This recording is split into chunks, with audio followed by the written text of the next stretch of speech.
Vēl nav atzinušies, tāpēc man neatlika nekas cits, kā izsaukt degpunktā.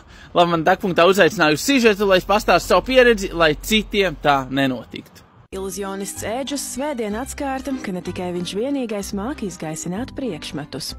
Pārknieva to slēdzeni un atvēra. Es pieņemu, ka viņi meklēja visvieglāko slēdzeni, un man bija divas aptuveni šādas. Es pieņemu, ka to var ar āmuru sadaudzīt.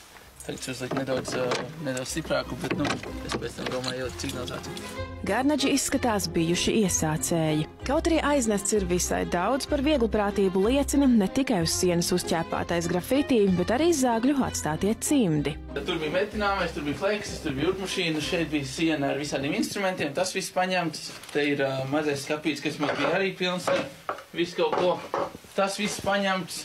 Šautriņu dēļas man bija pat paņēma šautriņas, viņi pat lampas noņēma. Krimināla policijas darbinieki notikuma vietā strādāja cītīgi un fiksēja pierādījumus. Nozagto mantu vērtību lēšama ap 2000 eiro.